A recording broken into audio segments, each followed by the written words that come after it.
오늘 읽은 마가복음 말씀은 아주 간단하게 두 가지 내용으로 되어 있습니다. 첫 번째 내용은 세례 요한이 감옥에 갇힌 그때를 기점으로 해서 예수님께서 본격적으로 사역을 시작하셨다, 그런 말씀이 나와 있고, 또 다른 하나는 예수님께서 제자들을 부르셨다, 이런 말씀으로 되어 있습니다. 유명한 선교사이면서 탐험가였던 데이빗 리빙스톤이라고 하는 사람이 있는데요, 이 영국 사람입니다. 이분이 이런 말을 했어요. 사람은 자기 사명을 다할 때까지는 결코 죽지 않는다. Man is immortal till his work is done. 사람은 그의 일을 다 마칠 때까지 죽지 않는다, 그런 유명한 말을 남겼습니다. 세례 요한은 30살에 죽었어요. 그 당시에 왕이었던 헤롯 왕의 손에 의해서 목이 잘려서 죽었습니다. 참 인간적으로 보면은 너무나 안타까운 일이죠. 그러나 이것은 인간적인 생각이고, 하나님께서는 그의 사명을 다 완수하고 이룰 수 있도록 그렇게 하셨습니다. 요한의 사명은 예수님의 포러너로서 예수님께서 일하시기 좋도록 모든 준비를 다 갖추는 것이 그의 사명이었어요. 요한의 사역을 통해서 동시대 유대인들은 죄를 회개하게 됐고, 요한의 사역을 통해서 동시대 유대 사람들이 하나님을 생각하게 됐습니다. 여기까지가 요한의 사명이었어요. 그 다음의 일은 다른 사람이 또 맡아서 해야 될 사명이었죠. 여러분, 우리가 구약 성경 읽으면서 모세의 생애를 보면서 모세라는 사람이 그렇게 고생해서 가나안 땅에 도착했는데 그 입구에서 들어가지 못하고 그는 죽었습니다. 이런 생각하면서 참 안 됐다, 어떻게 그럴 수가 있나, 이런 생각하는데 그것은 인간적인 생각이고, 하나님께서는 모세에게 사명을 맡기셨는데 내가 내 백성을 끌고 가나안 땅까지, 그 입구까지 가는 것, 이것이 모세의 사명이었어요. 그 다음의 일은 다른 사람에게 맡긴 사명이었습니다. 그러니까 요한은 아쉽게 죽은 게 아니죠. 하나님께서 그에게 맡기신 사명을 다 마치고 그는 죽었습니다. 이어서 예수님의 사역이 시작됐는데, 예수님의 사역은 갈릴리에서부터 시작이 됐습니다. 갈릴리는 갈릴리 호수를 끼고 있는 북쪽에 있는 지역 이름입니다. 이 갈릴리 호수를 끼고 있기 때문에 이 갈릴리 지방에는 많은 어촌들이 생겨나게 됐습니다. 예수님은 갈릴리의 가버나움이라고 하는 그 마을에서 사역을 시작하셨어요. 여러분, 가끔 그런 생각 들지 않습니까? 왜 예수님께서는 이 갈릴리, 이스라엘의 중심 부위가 아니고 저 변방이라고 할 수 있는 이 갈릴리에서 사역을 시작했을까? 그리고 이 갈릴리 가운데서도 가버나움이라고 하는 그 마을을 선택하신 무슨 특별한 이유가 있을까? 이런 생각 한번 해보셨습니까? 여러분들이 성경을 읽으면서 이 성경하고 끊임없는 대화를 해야 되는데, 성경과 대화를 하는 방법은 여러분이 말씀을 읽고 그 말씀에 질문을 던지는 거예요. 왜 예수님께서는 갈릴리에서, 가버나움에서 사역을 시작했을까? 제가 한 6, 7년 전에 성지 순례를 했어요. 예루살렘에 갔다 왔습니다. 마침 교회에서 저에게 성지 순례할 수 있는 기회를 줘서 갔다 왔습니다. 그때 가버나움에 가봤어요. 이 가버나움에 가 보니까 여러 가지 그 볼 것들이 많이 있고, 예전에 뭐 베드로가 살던 집도 있고 여러 가지 유적들이 많이 남아 있었지만, 지금 생각해 보면 가장 그 인상 깊은 게 이 가버나움의 그 비아 마리스라고 하는, 비아라고 하는 것은 이제 뭐 그리로 통한다 이 뜻이잖아요. 마리스는 그 바다를 가리키는 말입니다. 이게 비아 마리스라고 하는 도로가 이 가버나움을 통과하고 있는 거예요. 여러분 지금 지도 나가고 있죠. 약간 어두운 지도라서 잘 보일지 모르겠습니다만은 갈릴리 호수가 지금 이렇게 파랗게 보이고, 제가 볼 때는 왼쪽으로 하얀 선이 이렇게 있는데, 그 하얀 선이 비아 마리스예요. 우리 성경에는 해변의 길 이렇게 나와 있습니다. 제가 보기에는 이 비아 마리스가 어느 날 갑자기 생긴 게 아니고 저 구약 시대 때부터 있었어요. 이사야 시대에도 이 비아 마리스가 있었습니다. 그래서 비아 마리스가 아래서부터 위로 쭉 올라가는데, 뭐 첫 번째가 티베리아, 거기를 지나고 쭉 갈릴리 호수를 타고 올라가서 가버나움, 그 빨간 첫 번째, 이제 위쪽에 첫 번째 나오는 게 가버나움인데, 이 가버나움을 통과하죠. 이 비아 마리스는 그때 당시에 사람들이 그 장사하고 대상들이 오고 가고 그 상인들이 오고 가던 길입니다. 이 비아 마리스가 가버나움을 통과하기 때문에 이 가버나움에는 항상 상인들이 많이 들끓었어요. 대상들이 오고 가고 있었고, 외국 사람들이 와가지고 무역을 하는 그런 마을이 가버나움이었습니다. 그래서 자연히 이 가버나움에는 많은 상인들이 세계의 모든 소식을 다 가지고 오는 거예요. 그리고 또 가버나움에서 소식들을 들은 게 있으면 다시 이것을 가지고 세계에다가 다 뿌리는 그런 자리가 가버나움이었어요. 저는 그런 생각을 하면서, 주님께서는 이 인류를 구원하시고자 하는 그 복음의 말씀이 유대 나라에만 머물러 있는 것을 원하지 않으셨고, 이렇게 비아 마리스를 통해서 주의 복음이 세상 땅끝까지 전파되기를 주님께서 원하셨구나, 이런 생각을 해보았습니다. 그뿐만이 아니죠. 예수님께서 이 갈릴리에서 사역을 시작하신 또 하나의 이유가 있습니다. 이것은 이 갈릴리 지방이 변방이에요. 거기에는 교육 수준이 높은 사람이 살지 않습니다. 그리고 경제적으로도 갈릴리는 꽤 어려운 그런 지역이었어요. 예수님께서는 이렇게 소외된 사람들, 가난한 사람들, 생애 희망이 없는 사람들, 이런 사람들에게 천국 복음을 전파해 주기를 예수님께서 원하셨습니다. 여러분 잘 아시죠? 예수님께서 자기 고향 나사렛에 있는 회당에 가셨습니다. 이 나사렛도 갈릴리에 있어요. 그 회당에 가셔서 예수님께서 앞으로 내가 어떤 사역을 할 것이다 하는 것을 거기 모인 성도들에게 선포를 했습니다.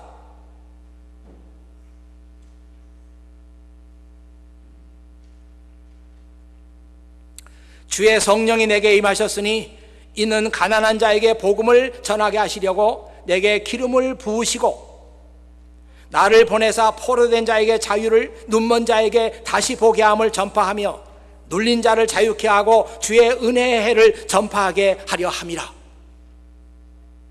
내가 앞으로 하나님의 성령께서 내게 임하셨기 때문에 나는 이런 사역을 할 것이고, 나는 이런 그 사람들을 사역의 대상으로 삼겠다. 여기에 제일 먼저 나오는 사람들이 가난한 사람들이에요.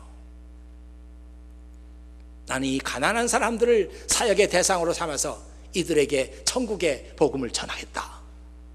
이것이 예수님께서 갈릴리 지방에서 그 중에 가버나움을 사역의 본거지로 삼았던 중요한 이유다, 그렇게 생각합니다.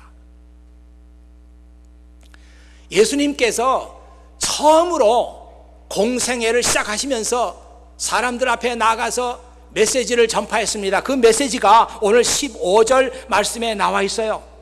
때가 되었다. 하나님의 나라가 가까이 왔다. 회개하고 복음을 믿어라.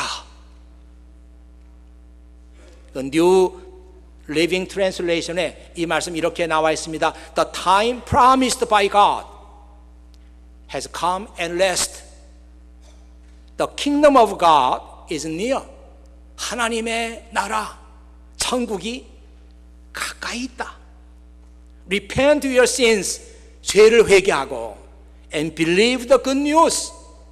복음을 믿어라.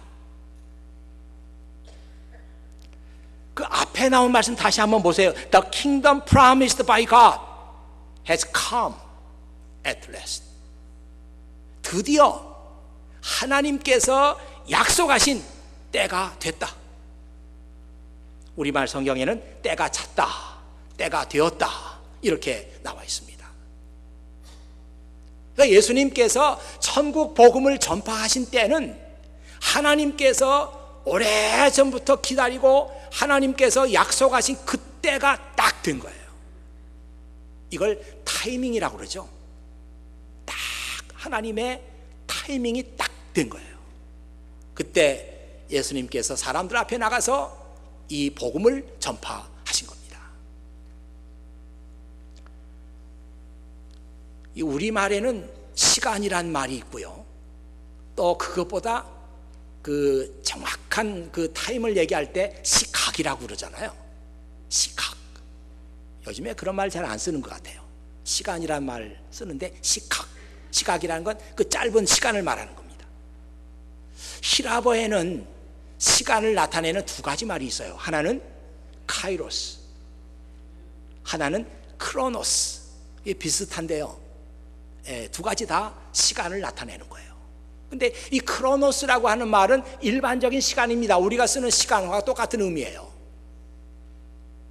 뭐 시간이 잘 간다 안 간다, 뭐 시간이 지루하다, 뭐 다 그런 거죠. 예배 시간이 됐다, 뭐 다 그런 거죠.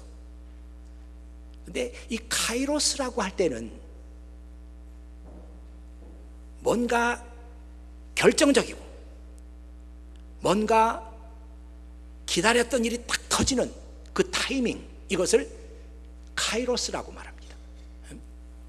그러니까 예수님께서 때가 되었다, 하나님께서 약속하신 그 때가 됐다 이렇게 말하는 것은 카이로스, 하나님의 카이로스가 된 거예요. 그래서 예수님께서는 사람들 앞에 나가서 하나님의 나라를 전파했습니다. 저는 이 말씀 읽으면서 2000년 전에 예수님의 입을 통해 가지고 이 말씀을 들었던 사람들에게 하나님의 카이로스가 임했어요. 때가 됐어요. 이때 예수 그리스도를 믿고 복음을 믿고 받아들인 사람들은 다 하나님의 자녀로 구원을 받습니다. 이 하나님의 카이로스가 오늘 여러분 함께 예배드린 여러분들에게 오늘 다시 임했다, 그렇게 생각해요. 왜냐하면 오늘 예수님의 입에서 나온 복음의 말씀을 여러분이 다시 듣고 있지 않습니까? 여러분 가운데 아직 구원에 확신이 없는 사람들, 내가 교회는 나오지만 뭔가 그 예수님을 믿는 진실한 마음이 아직 생기지 않고 아직 주님이 내 인생의 주님이라고 하는, 내 인생의 주인이라고 하는 그런 믿음이 아직 부족하고, 이런 사람들, 하나님의 카이로스가, 하나님의 타이밍이 오늘 여러분에게 임한 거예요. 여러분이 예수님의 말씀대로 회개하고 복음을 받아들이면 누구나 다 구원을 얻습니다. 누구나 다 구원을 얻어요. 아직 구원에 확신이 없는 나도 구원을 얻습니다. 이제 그 다음에 나오는 말씀을 여러분 한번 보십시오. 예수님께서 갈릴리 호숫가를 지나가시다가 시몬과 그의 동생 안드레를 보셨습니다. 그들은 어부였는데 호수에서 그물을 던지고 있었습니다. 예수님께서 나를 따르라, 내가 너희를 사람을 낚는 어부로 삼겠다 하고 말씀하셨습니다. 이 복음서마다 이 말씀을 기록하고 있는데 조금씩 내용이 다릅니다. 마가복음에 의하면 예수님의 첫 번 제자가 된 사람들은 시몬과 그의 동생 안드레였어요. 저만 그런지 모릅니다만은 언젠가도 한번 그런 제 심정을 얘기한 것 같아요. 시몬과 그 동생 안드레, 첫 번째 예수님의 제자가 된 사람들입니다. 그리고 조금 더 오늘 말씀 읽어 내려가면 야고보와 요한, 이 사람들도 형제였어요. 그러니까 예수님의 12 제자 가운데 형제가 된 사람들이 4명이 있는 거죠. 3분의 1, 결코 작은 숫자가 아닌데요. 이 4명의 형제들은 다 예수님의 말씀을 듣고 자기의 인생을 예수님께 드렸던 그런 사람들입니다. 그런데 형과 동생이에요. 또 한 동네 사람이래요. 직업도 같아요. 야, 참 얼마나 아름다운 말씀인가. 형과 동생이 한날 예수님의 복음을 듣고 예수님을 인생의 주인으로 영접하고 그분의 제자가 됐습니다. 이보다 더 떨리고 이보다 더 감격스러운 말이 있을까? 그런 생각 해봤어요. 여러분 가운데 정말 내 위에 형이 있고 내 밑에 동생이 있는데 우리 형제가 다 예수님을 진실하게 믿는다. 뭐 내 위에 언니가 있고 내 밑에 또 동생이 있는데 우리가 다 우리 남매가 예수님을 진실하게 믿는다. 그런 가정이 있습니까? 이 세상 누구보다도 가장 아름답고 복된 가정이 아닌가 싶어요. 저도 제 위에 형이 있고 제 밑에 동생이 있는데 다 그렇게 진실하게 믿는 것 같지는 않아요. 제 형이 뭐 교회는 가는 것 같아요. 가는데 진실함은 없는 것 같고 하나님의 일에 헌신이 없는 것 같아요. 제 여동생이 하나 있는데 여동생도 교회는 간다고 그러는데 믿을 수가 없어요. 어떻게 가는 건지 어떻게 믿는지 믿을 수가 없어요. 그냥 어릴 때부터 그랬어요. 가긴 간대요. 안타깝습니다. 야고보와 요한, 시몬과 안드레, 이 멋있는 형제들을 보세요. 근데 그 형제들도 참 멋있지만 그 부모들은 또 얼마나 복된 부모들인가. 요즘에 그 엄마 아빠들이 자식들 잘 기르기 위해서 얼마나 애씁니까? 특별히 우리 한국 사람들이 자식을 위해서 헌신하는 것은 뭐 말로 표현할 수 없어요. 자기들의 그 삶, 자기들의 삶이 사실 부모들은 없어요. 그냥 자식들을 위해서 다 희생하고 헌신하는 것밖에 없죠. 남보다 조금이라도 더 많이 가르치려고 하고 남보다 뭐 하나라도 더 가르쳐 주려고 하고. 그런데 그렇게 해서 사람이 훌륭하게 되는 것은 아닙니다. 다 인정하시죠, 여러분? 많이 배웠다고 해서 사람이 훌륭한 사람 되는 거 절대로 아니에요. 그래서 성경은 우리 부모들에게 얘기하기를 주의 말씀과 주의 교양을 가지고 자녀들을 양육하라. 에베소서 6장 4절에 있는 말씀이죠. Bring them up with a discipline and instruction that comes from the Lord. 주님께로부터 오는 디스플린, 그리고 주님께로부터 오는 인스트럭션, 이것 가지고 자식을 길러라.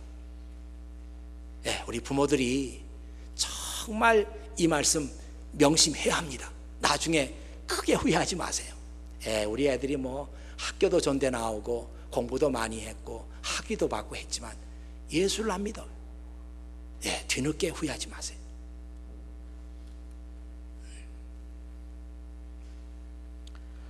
나를 따르라. 내가 너희를 사람을 낚는 어부로 삼겠다. 시몬과 안드레는 직업이 어부였어요. 갈릴리 호수에서 고기를 잡는 것이 그들의 직업이었습니다. 이제 예수님께서는 이 어부들을 고기가 아니라 사람을 낚는 어부로 만들겠다는 겁니다. 이게 무슨 말이에요? 너희가 나를 따라오면은 내가 너희들의 미래를 바꿔놓겠다. 나를 따라온다면 내가 너희들의 운명을 바꿔놓겠다. 이런 말씀 아닙니까? 여러분, 상상력을 동원해서 이 말씀을 한번 생각해 보세요. 아니, 이 어부들이 그 전에 예수님을 만난 적이 있을까? 그런 해석을 하는 사람들이 많이 있어요. 또 뭐 성경 보면은 그렇게 해석이 되는 구절들이 없는 건 아니죠. 누가복음 5장에 보면 베드로가 처음으로 예수님을 만나가지고 제자가 되는 광경을 자세하게 묘사했어요. 한 마리도 고기를 못 잡았는데 예수님 말씀 듣고 그곳에다가 그물을 던져봤더니 고기가 엄청 잡혔어요. 그것이 계기가 돼가지고 베드로는 예수님을 따르기로 결심을 합니다. 또 요한복음 1장에 보면은 그 베드로가 예수님을 믿기 전에 안드레가 먼저 예수님을 믿었어요. 그리고 나서 그 형 베드로에게 가서 내가 오늘 메시아를 만났다고 메시아를 그에게 소개하는 그런 장면이 그 요한복음 1장에 나와 있죠. 그런데 오늘 마가복음에는 그런 얘기가 아무것도 없어요. 마치 어느 날 해변가에서 주님과 이 어부들이 처음으로 만난 것처럼 이렇게 나와 있습니다. 저는 이 말씀이 좋아요. 미리 예수님 다 만나보고 어떤 경위를 통해서 예수님의 제자가 되라고 하는 얘기를 듣고 있다가 오랫동안 고민한 끝에 예수님 제자 되기로 결정했다고 하는 그런 해석보다도 그날 처음으로 해변가에서 예수님을 만났습니다. 배경음악도 나오고 좋으네요.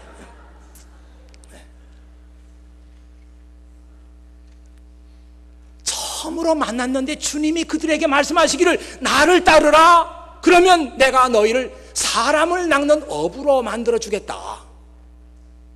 이제 너희들은 더 이상 고기를 잡는 어부가 아니라 사람을 낚는 어부가 될 것이다.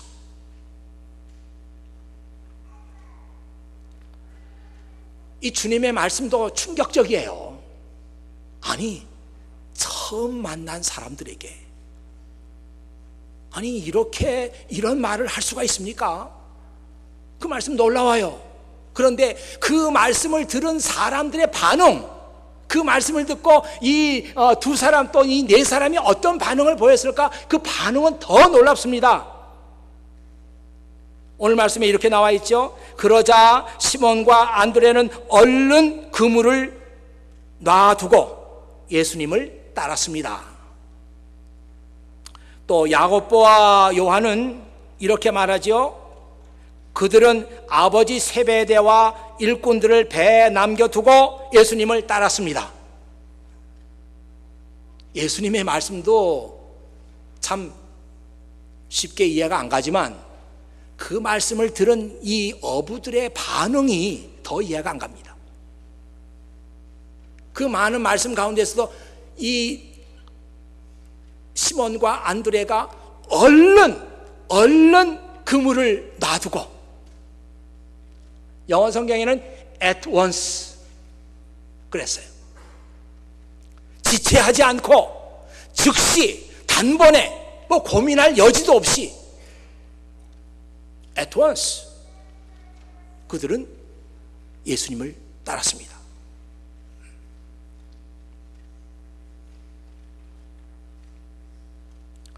저는 이런 생각 해봤어요. 그래서 도대체 이 어부들이 어떤 사람들이길래 그런 결정을 at once 단번에 고민 한번 해보지 않고 누구하고 의논 한번 해보지 않고 그냥 들고 있던 금을 놔버리고 예수님 따라간 거예요. 그날 도대체 이 사람들이 어떤 사람들이길래 그렇게 했을까? 그런 생각을 해봤습니다. 제가 얻은 결론은 이런 거예요. 이 두 사람, 또 뒤에 두 사람 또 제자가 되죠. 이 네 사람의 어부들은 결코 자기들의 현실에 안주하지 않는 사람들이었다. 이게 제가 얻은 결론입니다. 물론 뭐 하나님의 은혜로 그렇게 됐다고 하면은 더 이상 설명할 것도 없지만, 그래도 좀 설명을 해보자고 하면, 이 사람들은 자기들의 현실에 안주하지 않는 사람들이었어요. 이 안주라고 하는 말은 뭐 술 먹을 때 먹는 그것도 안주는 안주인데 그건 아니고, 뭐 돼지 족발 이런 거 다 안주잖아요. 여기 안주는 그게 아니에요. 안주, 지금 내가 있는 이 자리, 뭐 이거면 됐지 뭐. 아니 뭐 내가 뭐 애쓴다고 달라질 게 뭐 조금이라도 있겠어 하면서 그 자리에 그냥 있는 거예요. 이게 안주입니다. 그러니까 안주하는 사람들은 뭔가 새로운 것에 대해서 추구하려고 하는 그런 그 의욕이 없어요. 인생 뭐 별거 있어? 이렇게 살다 죽는 거지 뭐. 안주하는 사람들은 늘 그런 말을 입에 달고 사는 거예요. 그런데 제가 보기에 이 베드로와 그 시몬과 안드레, 야고보와 요한은 날마다 고기를 잡아서 먹고 사는 사람들이었지만 이것이 그들의 운명이라고 생각하지 않았어요. 우리가 언제까지나 여기서 고기 잡을 사람, 여기서 우리 인생이 끝난다고 그들은 생각하지 않았습니다. 현실에 안주하지 않았어요. 뭔가 나에게 새로운 삶이 있다, 그런 열망을 가슴에 품었던 사람들이다, 그렇게 생각합니다. 저는 분명히 믿기를 이런 사람들에게 하나님의 음성이 들리는 거예요. 현실에 안주하려고 하는 사람에게는 하나님의 음성이 들리지 않습니다. 뭐 들려봐야 뭐 하겠어요? 아무것도 하기 싫어하는데.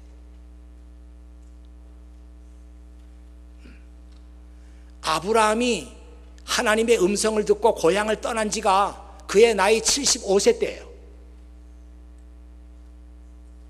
그때 그는 하나님의 음성을 들었어요. 어느 날 갑자기 내 고향을 떠나라 하는 하나님의 음성이 들렸는데, 이 얘기는 무슨 얘기냐면 아브라함이 그 마음속에 자기의 현실에 안주하려고 하는 마음이 없었다는 거예요. 저는 아브라함을 보면요, 그 사람 그냥 내버려 둬도 어디 가서나 잘 살 사람이에요. 그러니까 자기 고향에서도 뭐 그냥 웬만큼 잘 살았을 거예요.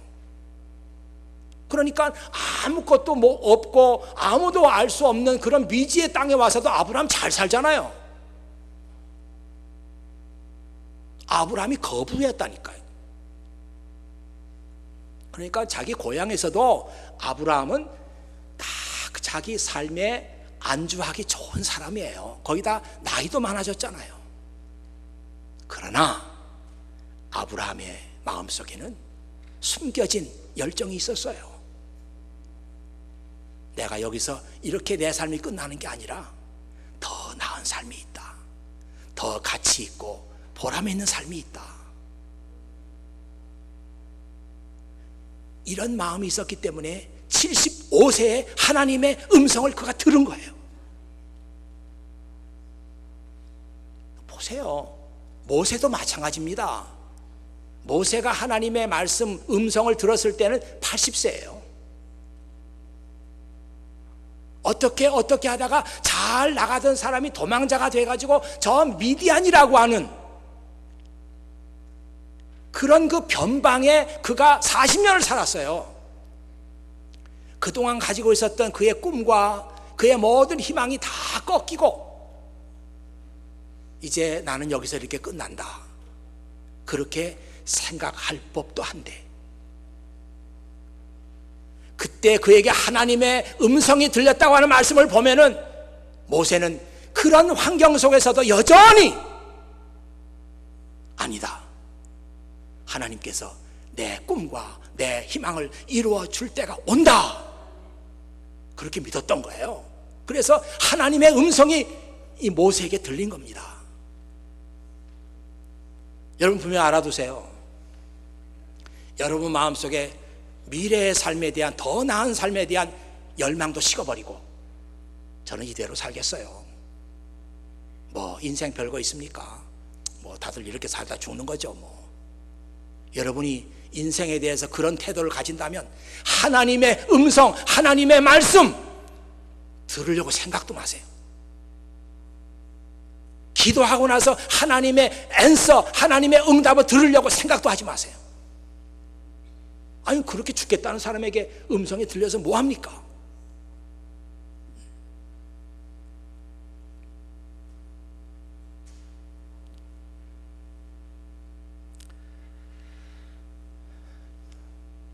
제가 이 말씀을 준비하면서 예전에 뭐 여러분 다 봤겠지만 벤허 영화 아시죠? 벤허, 찰턴 헤스턴 나오는 벤허, 그 장면이 자꾸 눈앞에 이렇게 아른거렸어요. 너무 빨리 내줬습니다. 네. 감사해요. 안 나오는 것보다 낫잖아요. 네. 이 찰턴 헤스턴 그냥 내주세요. 놓은 거 그냥 그 그림이나 설명해보게. 네. 찰턴 헤스턴, 이게 지금 벤허, 그 주다스 벤허가 그 사람 이름이죠. 벤허가 이 배를 타고, 이 배가 전투함이에요. 전쟁하는 그 배라고요. 근데 그 밑에서는 옛날식이니까 밑에서 노예들이 계속해서 이렇게 노를 저어요. 그러면 이제 배가 빨리 저으면 빨리 가고 이제 이런 거 아니겠어요? 아마 앞에서 그 명령하는 사람이 있을 겁니다. 좌로 우로 뭐 하면은 뭐 좌쪽으로 뭐 젓고 다 이게 사인이 있을 거예요. 그래서 이제 배가 방향도 틀고 이렇게 되는 건데, 여러분 사진에 보면 배너 왼손에 뭐 다 이렇게 밧줄이 묶여 있잖아요. 그래서 이제 배너가 이런 그 운명입니다. 여기 뒤에도 뭐 많은 노예들이 다 보이잖아요.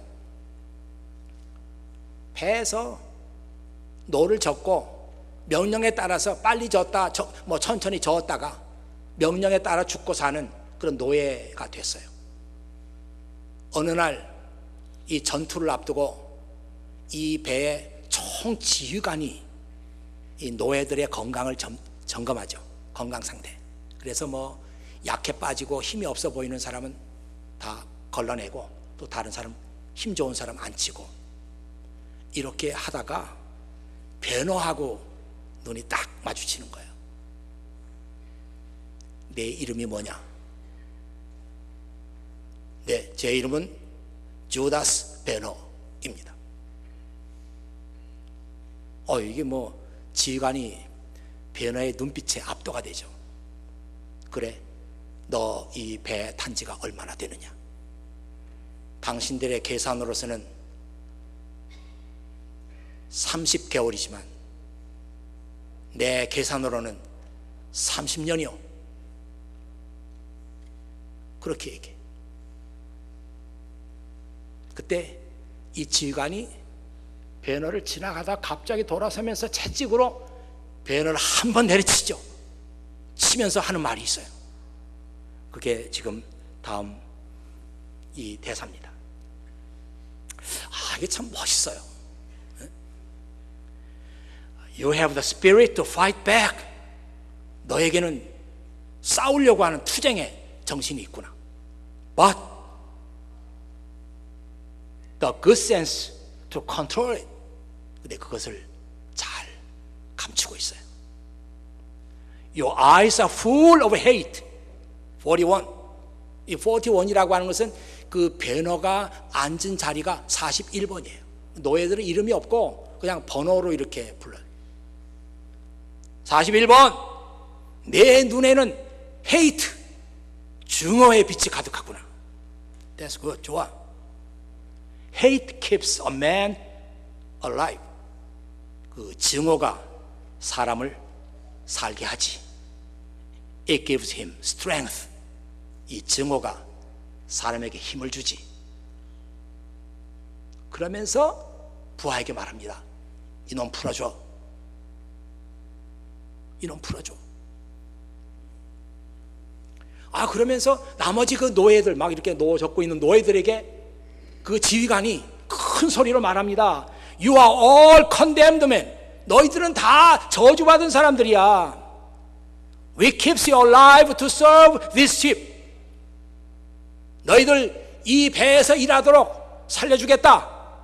So row well and live. 너나 잘 적고 살거라. 그러면서 떠나는 거예요. 야, 너무 멋있잖아요. 배너하면 전차 경기도 멋있지만 이 장면이 여기에 압권이에요. 배너가 내가 노예가 됐는데 이게 내 운명이지 뭐, 난 벗어날 수 없어, 이렇게 생각했더라면 그에게 기회가 없었을 거예요. 그러나 손발이 그렇게 묶여있고 거기서 빠져나갈 수 없다는 것을 배너가 알고 있지만 그의 마음속에는 증오의 눈빛이 살아있었어요. 그걸 지휘관이 본 거예요. 야, 이놈은 이렇게 여기서 노나 젖고 살 놈 아니다. 놔줘라. 그래서 뭐 자유의 신분이 되고 그런 건 아니고 이게 손만 풀린 거예요. 그래가지고 나중에 여러분 뭐 줄거리 보면 알지만 배가 전쟁하다 져가지고 다 파산하잖아요. 파산하는데 노예들은 다 묶여있기 때문에 다 죽어요. 그러나 배너는 손이 풀려있기 때문에 살아납니다. 뭐 다 얘기할 수는 없지만 그 줄거리가 그렇게 전개가 되는 거예요.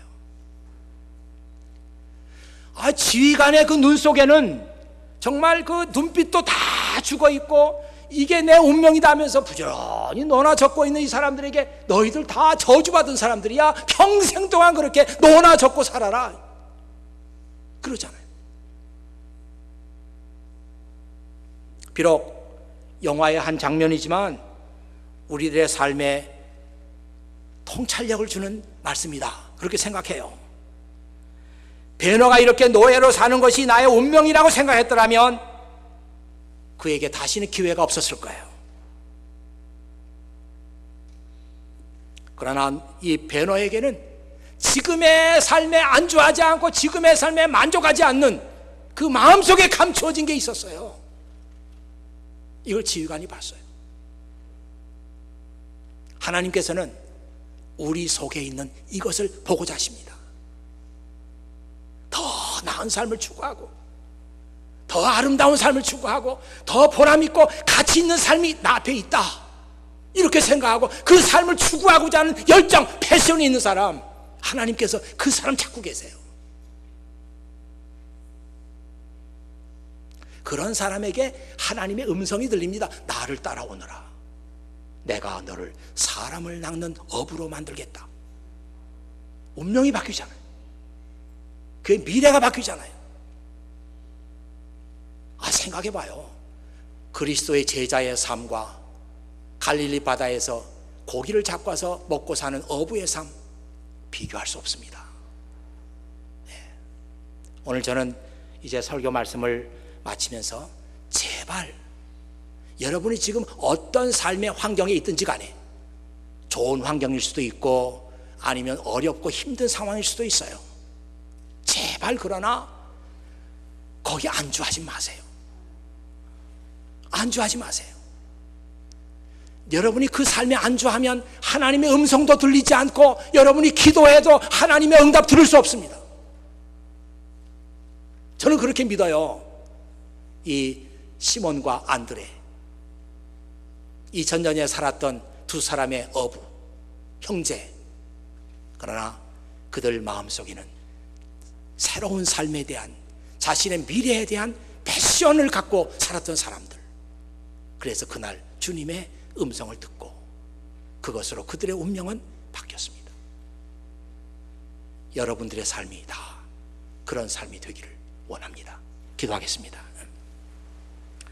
아버지 하나님, 감사합니다. 이날도 아버지 하나님께서 저희들을 사랑해 주시며 이날도 아버지 하나님께서 저희들에게 귀한 생명의 말씀 주신 것 감사드립니다.